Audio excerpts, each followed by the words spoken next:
तो this is Ranjit Kumar Jha और आप देखना स्टार्ट कर चुके हैं योर ब्यूटीफुल सा चैनल पीपीडी आरकेजे यानी फिजिक्स पॉइंट दरभंगा। तो पिछले लेक्चर में अपन लोगों ने देखा था जब नॉन यूनिफॉर्म इलेक्ट्रिक फील्ड हो उसमें अगर अपन लोग डाइपोल प्लेस करते हैं तो उस पर क्या इफेक्ट होता है। तो अपन लोग जानते हैं जब नॉन यूनिफॉर्म इलेक्ट्रिक फील्ड में अपन लोग डाइपोल प्लेस करते हैं तो उस पर फोर्स लगता है। क्या फोर्स लगता है? तो F external equal to minus of P into d upon d x अपन लोगों ने कल के लेक्चर में देखा था। बाय द वे मैं बता देना चाहता हूं लास्ट लेक्चर भी आपका बोर्ड पॉइंट ऑफ व्यू के लिए इंपॉर्टेंट नहीं है। आज का भी lecture board point of view के लिए इंपॉर्टेंट नहीं है। जो बच्चे बोर्ड का प्रिपरेशन कर रहा वो इस वीडियो को स्किप कर सकता है और मैं तो सजेस्ट करूंगा कि लेक्चर जब बना हुआ है तो आप आइदर 1.5 और 2 के स्पीड से देखकर आप आगे निकलिए।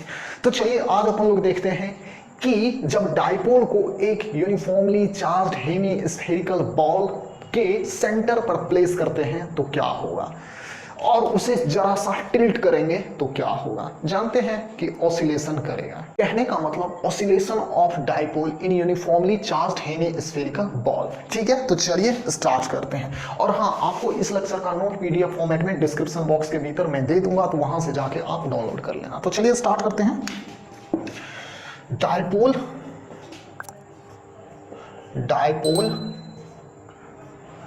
Placed in uniformly charged hemi spherical ball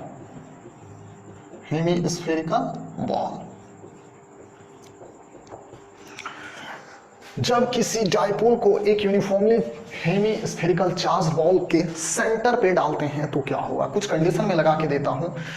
ये जो हेमी स्फेरिकल बॉल है इसका सरफेस चार्ज डेंसिटी लेट आपको दे दिया गया है, सिग्मा दे दिया गया है। ठीक है,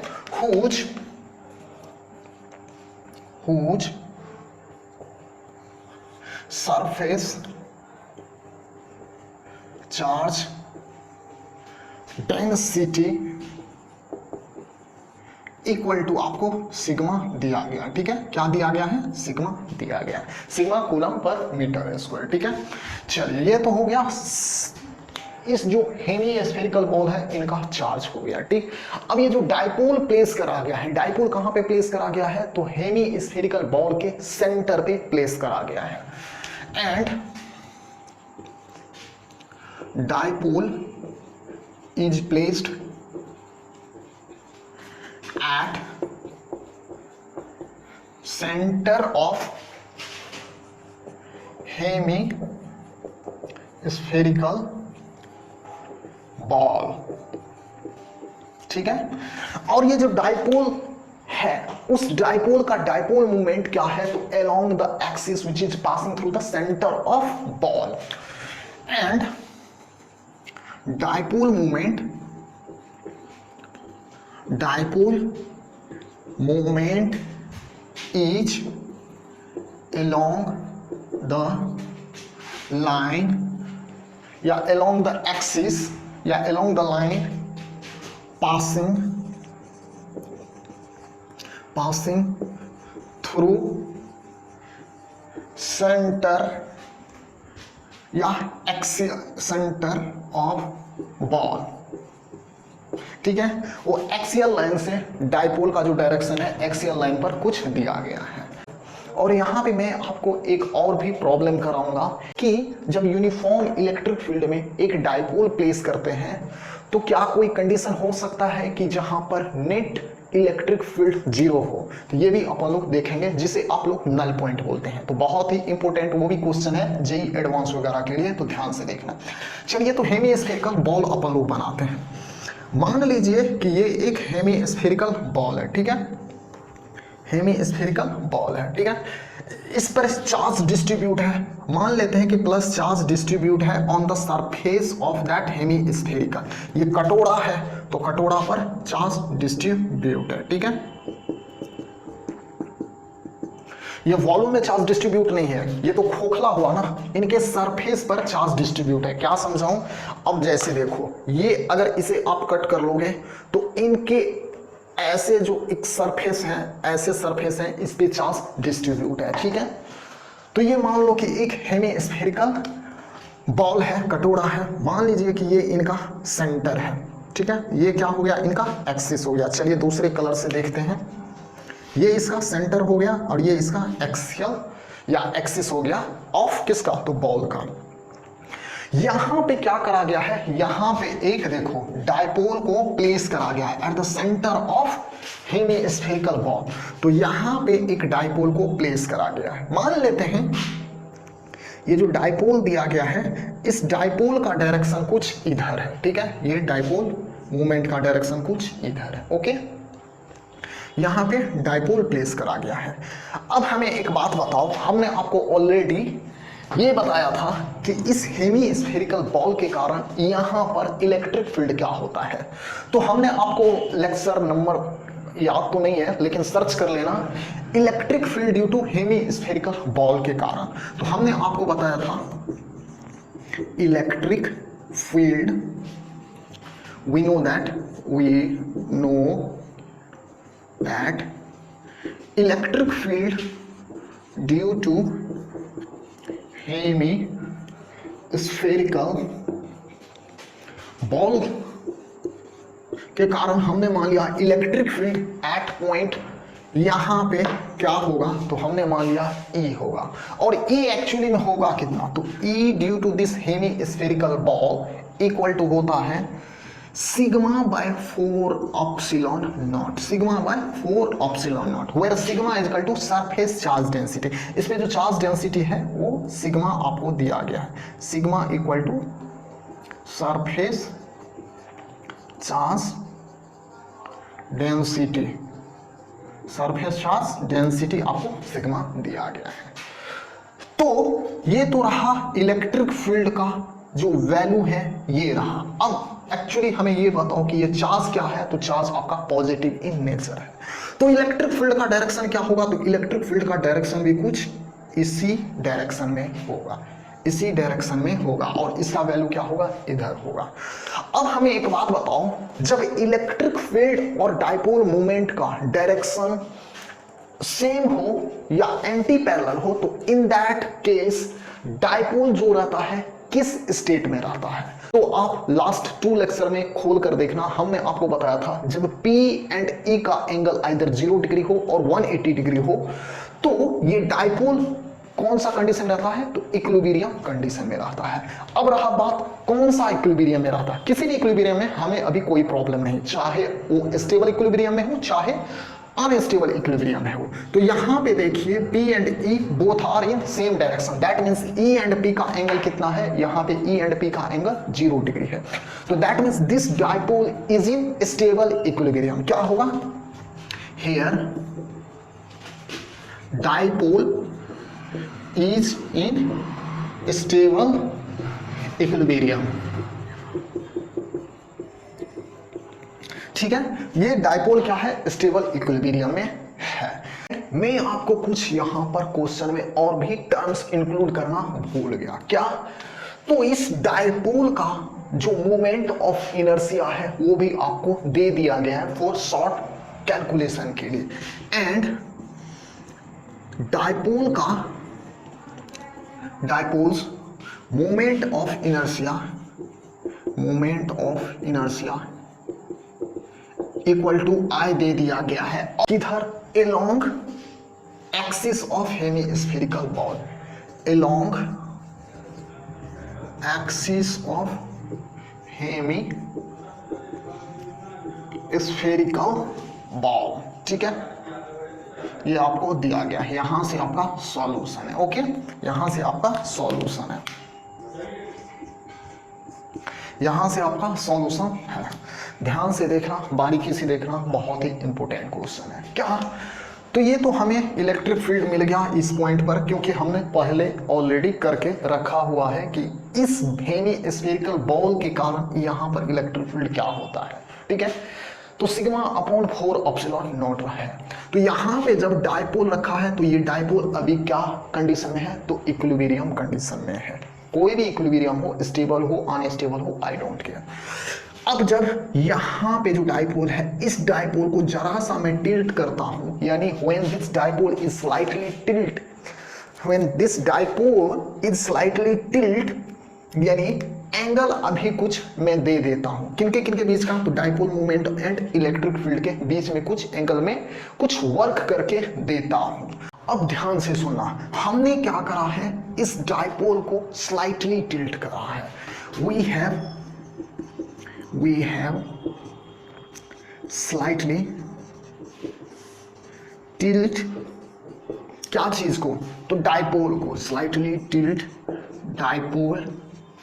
हमने स्लाइटली इस डाइपोल को टिल्ट करा है, दैट मीन्स अभी ये जो डाइपोल कुछ इस पोजीशन में है, कहने का मतलब अगर डाइपोल इस कंडीशन में है तो हमने स्लाइटली जो टिल्ट करा है कुछ इस कंडीशन में लाया, हमने स्लाइटली टिल्ट करा है, यानी अभी डाइपोल का डायरेक्शन यानी डाइपोल मूवमेंट का डायरेक्शन हमने कुछ इस तरह करा है। That means theta is very small, theta क्या है, बहुत ही स्मॉल है, हमने स्लाइटली टिल्ट करा है। तो हमें यही बताओ एक्चुअली में टॉर्क इक्वल टू होता क्या है, तो टॉर्क किस पर, तो डाइपोल पर होता क्या है, तो टॉर्क इक्वल टू होता है, आपने पढ़ा होगा PE साइन थीटा होता है। जब हमने स्लाइटली डिस्प्लेस करा है तो टॉर्क इक्वल टू क्या हो जाएगा, PE थीटा होगा, PE थीटा होगा। क्यों, तो sine theta equal to theta, sine theta tends to या इक्वल टू थीटा, जब थीटा बहुत छोटा हो। तो टॉ का वैल्यू इक्वल टू क्या हो जाएगा, टॉ का वैल्यू PE थीटा हो जाएगा। अब हमें एक बात बताओ, जैसे ही हमने इस डाइपोल को थीटा एंगल पर स्लाइटली टिल्ट करा तो आप जानते हो इलेक्ट्रिक फील्ड क्या करता है, electric field always try to align the dipole in its own direction. आप ये जानते हो, क्या आप जानते हो, तो इलेक्ट्रिक फील्ड क्या करता है, electric field always try to align the dipole in its direction, और इसी अलाइन के कारण इस डाइपोल में टॉर्क प्रोड्यूस होता है, समझना। तो क्या होगा, ये टॉर्क इसमें प्रोड्यूस होगा, तो ये टॉर्क जो प्रोड्यूस होगा तो ये क्या करना चाहेगा, रीस्टोरिंग फोर्स क्या करना चाहेगा, इस टॉर्क को फिर से वो वापस अपने इक्विलिब्रियम पोजीशन पे लाना चाहेगा। But due to motion of inertia, इसमें कुछ वेलोसिटी हो गया, एंगुलर वेलोसिटी हो गया, उस वेलोसिटी के कारण ये डाइपोल क्या कर जाएगा, कुछ इधर आ जाएगा। फिर due to motion of inertia electric field क्या करना चाहेगा, इस डाइपोल मूवमेंट को फिर अपने इस पोजीशन पे लाना चाहेगा। फिर क्या कर जाएगा, मोशन ऑफ इनर्शिया के कारण इलेक्ट्रिक डाइपोल कुछ इधर हो जाएगा। तो कहने का मतलब ये डाइपोल ऑसिलेट करना स्टार्ट कर देगा। तो बाय दिस केस, या लैंग्वेज में नहीं लिखूंगा, तो ये जो ऑसिलेशन स्टार्ट करा तो उस ऑसिलेशन का टाइम पीरियड आपसे पूछा गया है। देन फाइंड, देन या पहले ये समझो, डाइपोल विल ऑसिलेट, डाइपोल क्या करना स्टार्ट कर देगा, ऑसिलेट करना स्टार्ट कर देगा along this line, along the line here, along the axial line of hemispherical ball, hemispherical ball, ठीक है। हेमिस्फेरिकल बॉल के एलोंग ये डाइपोल क्या करना चाहेगा, डाइपोल क्या करेगा, तो ऑसिलेट करेगा। ये एक्सिस है, इस एक्सिस के एलोंग ये डाइपोल कभी इधर कभी इधर कभी इधर कभी इधर ऐसे करना स्टार्ट करेगा। जब ये ऑसिलेशन करना स्टार्ट करेगा तब आपसे पूछ रहा है then find time period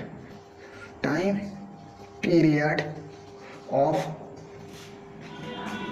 oscillation, time period of oscillation आपसे तब पूछना चाहूंगा कि क्या होगा इस डाइपोल का जो ऑसिलेशन ये जो करा, इस डाइपोल का टाइम पीरियड क्या होगा। चलिए पहले इसे आप कॉपी कर लीजिए, उसके बाद अपन लोग टाइम पीरियड क्या होगा वो निकालने की कोशिश करेंगे। तो जस्ट स्नैपशॉट ले लीजिए इसका।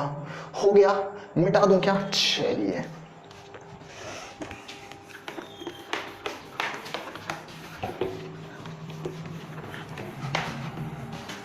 तो टॉर्क इक्वल टू आपने क्या निकाला? तो टॉर्क इक्वल टू आपने निकाला था, यानी torque tau equal to P E theta. P E theta आपने टॉर्क इक्वल टू निकाला। अभी पिछले लास्ट 2 लेक्चर में भी अपन लोगों ने टॉर्क निकालना सीखा था। अब हमें ये बताओ कि ये जो डाइपोल इस इक्विलिब्रियम पोजीशन से कुछ इधर आया ड्यू टू टॉर्क, तो इस पर क्या लगेगा? इलेक्ट्रिक फील्ड अपने अलाइन लाने के लिए इस पर इलेक्ट्रिक फोर्स या रीस्टोरिंग फोर्स लगेगा विच is against the torque, which is against the torque. तो रीस्टोरिंग टॉर्क इक्वल टू क्या होता है, या रीस्टोरिंग फोर्स इक्वल टू क्या होता है? तो आई अल्फा होता है, यानी रीस्टोरिंग टॉर्क या फोर्स इक्वल टू क्या होता है? तो रीस्टोरिंग फोर्स या टॉर्क इक्वल टू होता है आई अल्फा होता है, ठीक है। Restoring force equal to I alpha होता है which is against the torque, और against the torque that means I alpha equal to minus of P E theta. Against the torque है तो इसीलिए I alpha equal to minus P E theta. अब हमें time period निकालना है किसका? तो डाइपोल का। तो हम क्या करेंगे, ध्यान से देखिए। वेयर आई इक्वल टू क्या? तो moment of inertia of dipole, जो कि आपको ऑलरेडी दे दिया गया है, ठीक है। अब हमें एक बात बताओ क्या? तो अल्फा इक्वल टू अगर मैं पूछना चाहूंगा तो क्या होगा? तो P E theta upon I होगा क्या? बिल्कुल होगा।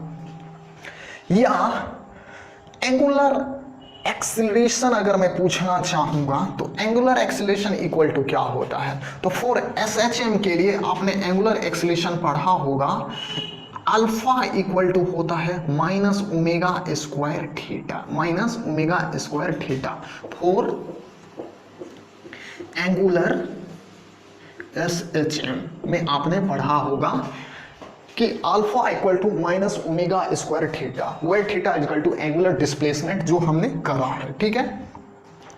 तो इस इक्वेशन को इस इक्वेशन से जब हम इक्वेट करते हैं तो हम देखते हैं कि ओमेगा स्क्वायर का वैल्यू कुछ पी ई अपॉन आई आता है, जो कि हमने लेक्चर नंबर 23 में भी ये हमने पहले भी शो करा था। तो अल्फा इक्वल टू क्या हो जाएगा? तो माइनस ओमेगा स्क्वायर थीटा। अगर मैं इसे इक्वेशन 1 मान लेता हूं तो alpha equal to minus omega square theta by comparing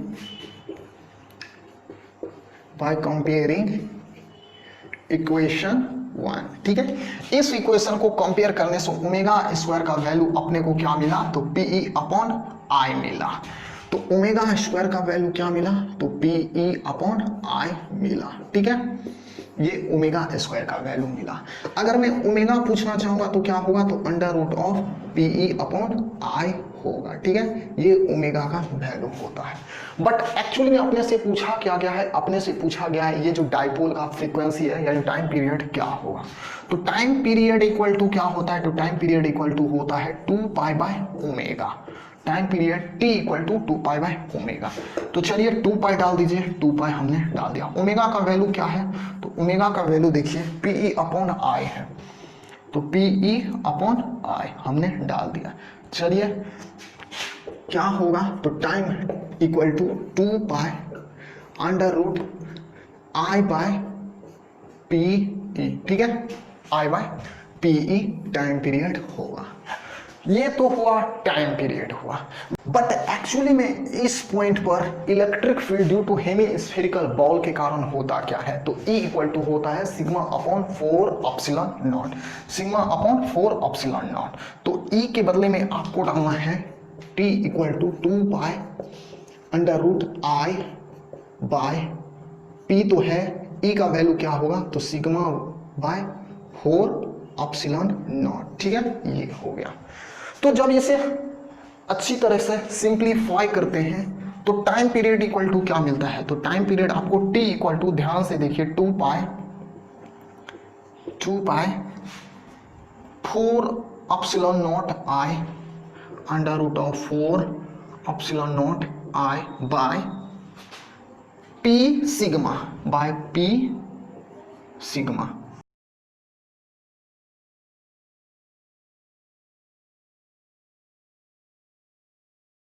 तो ये आपका इस डायपोल का जब हम स्लाइटली टिल्ट करते हैं तो उस ऑसिलेशन का टाइम पीरियड ये हुआ। तो आई होप ये क्वेश्चन आप समझे होंगे, समझ गए हैं तो इसे आप स्क्रीनशॉट ले सकते हैं। हो गया, मिटा दूं क्या? इसके बाद अपन लोग देखेंगे जब एक यूनिफॉर्म इलेक्ट्रिक फील्ड में जब एक डायपोल को प्लेस करते हैं तो क्या हो सकता है कि कोई एक पॉइंट हो जहां पर नेट इलेक्ट्रिक फील्ड जीरो हो।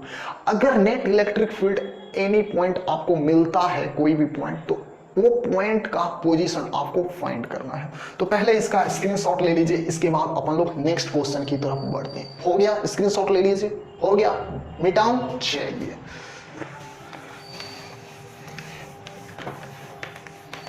अब चलिए एक बहुत ही मजेदार क्वेश्चन देखते हैं। क्या क्वेश्चन है? तो एक यूनिफॉर्म इलेक्ट्रिक फील्ड है, उस यूनिफॉर्म इलेक्ट्रिक फील्ड में अपन ने एक डायपोल प्लेस करा है। तो क्या पॉसिबल है या is it possible a point where net electric field is zero? तो यस, डेफिनेटली ही होगा। अगर होगा तो उस पोजीशन का या उस पॉइंट का अपने को पोजीशन चाहिए। तो चलिए देखते हैं, यानी हेडिंग लगाइए null point in uniform electric field when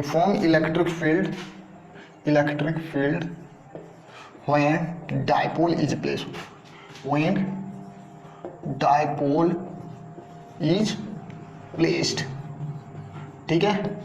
क्या पॉसिबल है कि जब हम यूनिफॉर्म इलेक्ट्रिक फील्ड में डायपोल को प्लेस करते हैं तो हमें नल पॉइंट मिले? क्या यह पॉसिबल है? तो बिल्कुल पॉसिबल है। अगर सॉल्यूशन देखिए, यस पॉसिबल है, यस। कब? जब electric field and when electric field, ये जो applied external uniform electric field है, इलेक्ट्रिक फील्ड एंड इस डायपोल के कारण जो इलेक्ट्रिक फील्ड होगा, नेट इलेक्ट्रिक फील्ड इक्वल हो बट अपोजिट इन नेचर हो। When electric field and electric field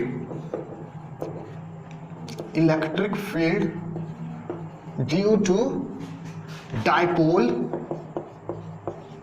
are equal,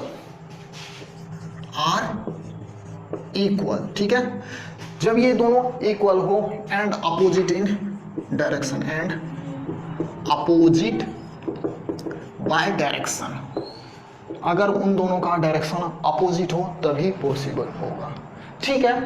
तो चलिए हम वो पोजीशन कहां पे है या वो पॉइंट कहां पे है जहां पर net electric field due to external uniform electric field and electric field due to dipole के कारण वहां पर नेट इलेक्ट्रिक फील्ड जीरो। तो चलिए बनाने की कोशिश करते हैं। तो मान लेते हैं कि ये एक यूनिफॉर्म इलेक्ट्रिक फील्ड है, कुछ वर्टिकली डाउनवर्ड दिया गया है, ठीक है? मान लेते हैं कि यहां पर डायपोल मूवमेंट का डायरेक्शन कुछ इधर दिया गया है, डायपोल कुछ ऐसे है और यूनिफॉर्म इलेक्ट्रिक फील्ड कुछ ऐसे, ठीक है? एंगल 90 डिग्री हो रहा है। तो हम मान लेते हैं कि ये डायपोल का मान लीजिए कि सेंटर है। इस सेंटर से हमने चलिए यहाँ पे पहले कोऑर्डिनेट बना लेते हैं। चलिए ये कोऑर्डिनेट रहा, ये एक्स एक्सिस रहा, ये वाई एक्सिस रहा, ठीक है? ये एक्स एक्सिस रहा, ये वाई एक्सिस रहा। इस डायपोल के सेंटर से मान लेते हैं कि d डिस्टेंस पर एक पॉइंट z है, d डिस्टेंस पर एक पॉइंट z है जहां net electric field due to uniform electric field और electric field due to this dipole is zero, यहां पे है, हम मान लेते हैं इस पॉइंट पर, ओके? तो ये पोजीशन हमें चाहिए, ये पोजीशन चाहिए। तो पोजीशन का मतलब क्या होता है? पोजीशन का मतलब होता है पर्टिकुलर डिस्टेंस एंड एंगल या some inclination from this dipole movement या from this uniform electric field. तो मान लेते हैं कि इस डाइपोल मूवमेंट से एंगल कितना है, तो मान लेते हैं इसका इंक्लिनेशन थीटा है, ठीक है। तो इस डाइपोल के कारण यहां पर इलेक्ट्रिक फील्ड क्या होगा, ठीक है। तो ध्यान से देखना, इस डाइपोल के कारण इलेक्ट्रिक फील्ड अपन लोगों ने ये पॉइंट क्या कंसीडर करते हैं, तो ये पॉइंट अपन लोग एक एनी पॉइंट कंसीडर करते हैं। ये आपका हो गया परपेंडिकुलर बाइसेक्टर, ये लाइन आपका हो गया एक्सियल लाइन। कहने का मतलब ये आपका हो गया इन डाउन पोजीशन, ये हो गया आपका ब्रॉड साइड पोजीशन पे। तो एट एनी पॉइंट पर इलेक्ट्रिक फील्ड क्या होता है, तो एट एनी पॉइंट पर इलेक्ट्रिक फील्ड आपका होता है electric field due to axial and electric field due to perpendicular bisector, ठीक है। Electric field due to axial and electric field due to perpendicular bisector के कारण। कुछ इसी तरह अपन लोग निकालते थे ना, बिल्कुल निकालते थे। तो इन दोनों का रिजल्टेंट क्या होगा, इन दोनों का रिजल्टेंट आप पैरेललोग्राम से बना लो। तो क्या होगा, ये इसका डायगोनल, इसका नेट इलेक्ट्रिक फील्ड हो गया, net electric field due to this dipole, net electric field हो गया।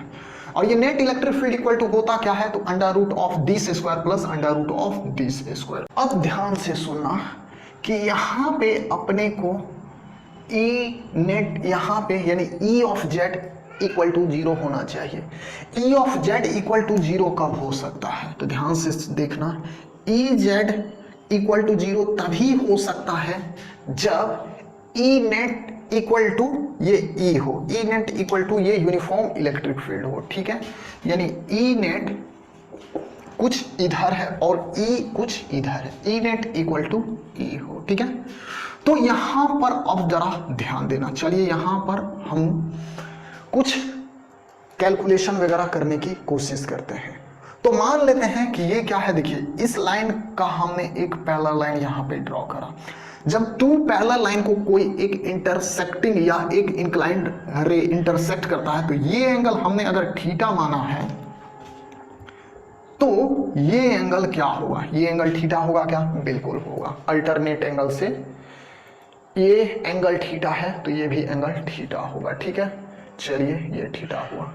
अब ये थीटा हुआ तो मैं चाहता हूं कि इसे रिजोल्व कर दूं। इसे जब रिजोल्व करूंगा तो ये क्या हो जाएगा, ई ए एक्सियल जो है ई ए, इधर थीटा है तो कॉस थीटा, ठीक है। और इधर क्या हो जाएगा, तो इधर हो जाएगा ई ए साइन थीटा, ठीक है। चलिए ये तो रहा, इसका हमने करा है। अब ध्यान से देखिए क्या,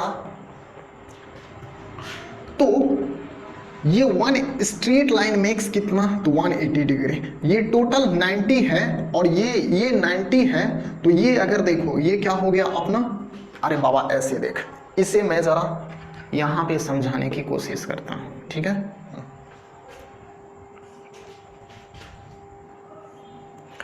अगर ये थीटा है तो ये भी थीटा होगा क्या, बिल्कुल होगा। कैसे, देखो ये थीटा है तो ये भी थीटा होगा, ये भी थीटा होगा। कैसे, तो समझने की कोशिश करना। ये one straight line makes 180 degree angle and ये क्या है 90 डिग्री है। जब ये थीटा है तो ये क्या हो गया 90 माइनस थीटा हो गया, ठीक है। और ये एक्चुअली में परपेंडिकुलर है इस पर, ये एक्चुअली में परपेंडिकुलर इस पर है, तो this angle plus this angle equal to 90 degree. तो इसका वैल्यू आपको 90 माइनस थीटा है, तो इसका एंगल क्या होना चाहिए, इसका एंगल थीटा होगा क्या, बिल्कुल होगा। तो वही हमने यहाँ पे करा। अब जब ये थीटा है तो ई परपेंडिकुलर को जब मैं रिजोल्व करूंगा तो ये क्या हो जाएगा, ई परपेंडिकुलर, जिधर थीटा उधर कॉस थीटा, तो इधर कॉस थीटा, ठीक है। और इधर क्या हो जाएगा, तो ई परपेंडिकुलर साइन थीटा होगा क्या, बिल्कुल होगा। हमें E net at equal to, sorry, हमें ई जेड इक्वल टू 0 चाहिए। तो कहने का मतलब upward electric field equal to downward electric field होना चाहिए। तो डेफिनेटली ही ये वैल्यू इक्वल टू ये वैल्यू होगा, तभी तो ये हॉरिजॉन्टल कंपोनेंट कैंसिल कर जाएगा, तो ओनली ये वर्टिकल कंपोनेंट बचेगा। और वर्टिकल कंपोनेंट का इसका वैल्यू जो होगा मस्ट बी इक्वल टू इनका वैल्यू। तो चलिए पहले इसे आप इक्वेट कीजिए, ये बराबर होना चाहिए इसका। तो ध्यान से देखिए, E A cos theta equal to E perpendicular sine theta, E A cos theta equal to E perpendicular sine theta. बिल्कुल। अब एक्चुअली में ये होगा क्या, तो आपने जब एट एनी पॉइंट पर अपन लोग इलेक्ट्रिक फील्ड निकालते थे ड्यू टू डाइपोल में, तो तीसरा केस में हमने क्या बताया था, तो ये इक्वल टू क्या होता है, तो 2kp इधर डाइपोल को अपन लोग ब्रेक करते हैं और फिर इधर ब्रेक करते हैं। इस डाइपोल को दो पार्ट में अपन लोग डिवाइड करते थे ना, या ब्रेक करते थे ना। एक ये हो गया आपका इसके इस लाइन के एलोंग, और इसका एक हो गया परपेंडिकुलर बाइसेक्टर। तो इधर क्या होता था, कॉस थीटा होता था। तो 2kp cos theta into cos theta upon यानी 2kp बाय एक्स क्यू। तो x के बदले में यहाँ पे क्या है, तो x के बदले में यहाँ पे d दिया गया है, तो D Q. Okay, equal to E perpendicular क्या होता है, तो ई परपेंडिकुलर ई एक्सियल का हाफ होता था।